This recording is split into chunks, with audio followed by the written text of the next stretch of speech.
Every worst way to DLE. All right, folks, buckle up and prepare yourselves, because we're about to dive headfirst into the absolutely worst, most cringeworthy ways to die. Each one a unique nightmare that'll make your stomach turn. Don't say I didn't warn you, because this is not for the faint-hearted, and you definitely won't be laughing by the end of it. Here we go. Jose Molina, the human tuna sandwich. So picture this. It's a regular sunny day in 2012, and 62-year-old Jose Molina is headed to work, probably thinking it's just another day at the Bumblebee Tuna Factory. Little does he know, it's about to be his last day, and not in the retirement party with Cakeway. You see, this factory had a massive pressure cooker, about the size of a school bus, used for sterilizing tuna. And as part of his routine maintenance duties, Jose crawled into this beast to clean it. Enter his clueless coworker, who didn't realize that Jose was inside the giant tuna sauna. So, naturally, the coworker loads it up with 6 tons of fish and cranks the heat to a toasty 270 degrees Fahrenheit. For the next 2 hours, Jose was literally slow-cooked alive alongside his fishy companions.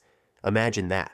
Your body fluids boiling, your skin sizzling, and nobody realizing what's happening because they all thought Jose just went on a lunch break. Well, spoiler alert, Jose became lunch, and by the time they found him, there was nothing left but his melted remains.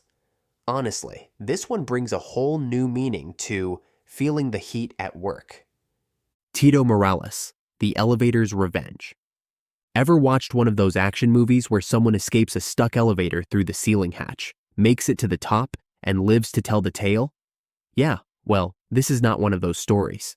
In 2014, Tito Morales decided to channel his inner Spider-Man when the elevator he was riding malfunctioned. Instead of, pressing the emergency button or calling for help like a sensible person, Tito thought climbing out of the elevator and scaling his way to safety was a genius move. But elevators are unpredictable, much like Tito's judgment. And just as he was mid-climb, the elevator decided it was time to start moving again. Long story short, Tito miscalculated. And instead of his daring escape, he found himself squashed between the elevator and the shaft wall, like a human sandwich. Sadly, he suffocated, and hours later, rescuers were only able to pull out his lifeless body. Moral of the story? Press the emergency button, folks. Frances Daniel Browham, the not-so-drunk Disney princess. In 2004, Frances Daniel Browham and his best friend, John Hutcherson, were living the dream, hitting the bars and drinking like Prohibition had just ended. After a particularly wild night, they decided to drive home, drunk, of course, because what could possibly go wrong? Hutcherson was behind the wheel, and Browham, riding shotgun, was hanging his head out of the window like some sort of inebriated Disney princess, enjoying the breeze. But when Hutcherson lost control of the car and crashed into a wire supporting a telephone pole, things went from bad to Final Destination real quick. The wire whipped up and decapitated Browham cleanly, leaving his headless body hanging out of the window. Hutcherson, drunk beyond reason, didn't even notice his friend's, missing head, and drove home, parking the car with the headless body still hanging there. It wasn't until the neighbors saw the gruesome scene the next morning that the horror became clear. How drunk do you have to be to miss that? I mean, really. Daniel Hill, the acid bath. That wasn't a spa day. Imagine going to work, thinking you'll just tighten a few bolts, and end up falling into a vat of sulfuric acid instead. That's exactly what happened to poor Daniel Hill. Working as a technician at a pipe manufacturing company, Daniel was doing his usual rounds when he tripped and fell into an open tank filled with 160-degree sulfuric acid. And let me tell you, this wasn't your average hot tub. This stuff is the king of chemicals, capable of dissolving practically anything.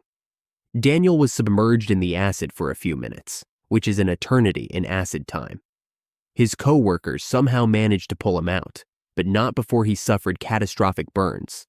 Despite being rushed to the hospital, Daniel fought for his life for 11 hours before succumbing to his injuries. I think we can all agree, that's a hard no on acid baths from here on out.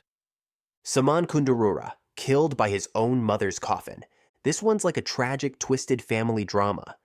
Saman Kundurura was attending his mother's funeral in Indonesia, and in his community, the tradition was to carry the coffin up a bamboo ladder to place it in a tower about 30 feet high.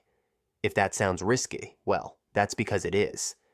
As they were climbing, the bamboo ladder couldn't handle the weight and collapsed.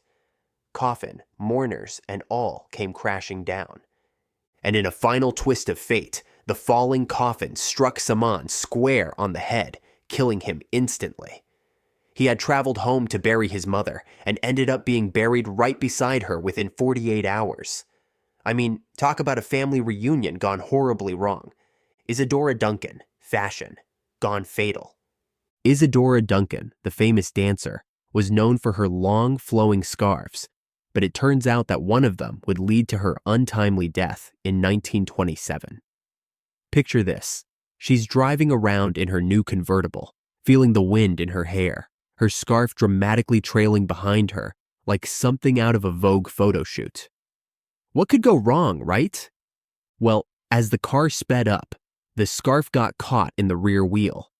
And since scarves aren't exactly built for resisting high-speed torque, it quickly tightened around her neck, snapping it in an instant. Her friends probably thought she was just making a dramatic exit when she said, "Goodbye, my friends, I am off to glory." Little did they know, that would be her actual goodbye. Jesus Contreras Benitez, the wood chipper horror. If you've ever seen a wood chipper in action, you know it's not something you want to mess with. Sadly, for Jesus Contreras Benitez, a tree trimmer by trade, the unthinkable happened in 2022. His job was to load branches into the chipper, but at some point, he either got too close or slipped. In a split second, the machine pulled him in, turning him into a gruesome mixture of flesh, blood, and bone fragments. Wood chippers don't discriminate between wood and flesh. They just grind everything up. By the time his coworkers realized what had happened, there wasn't much left to recover. It's the kind of accident that's so horrifying, you almost wish it were a nightmare.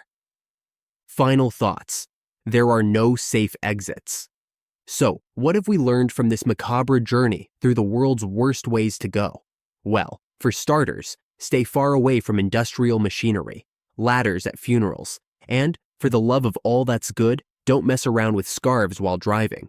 Life is unpredictable, and while we all have to go someday, these folks certainly found themselves in the wrong place at the wrong time in the worst possible way.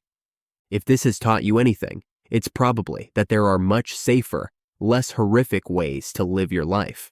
Like maybe sticking to a nice, calm desk job, or staying away from adventurous machinery. Keep it safe out there, folks.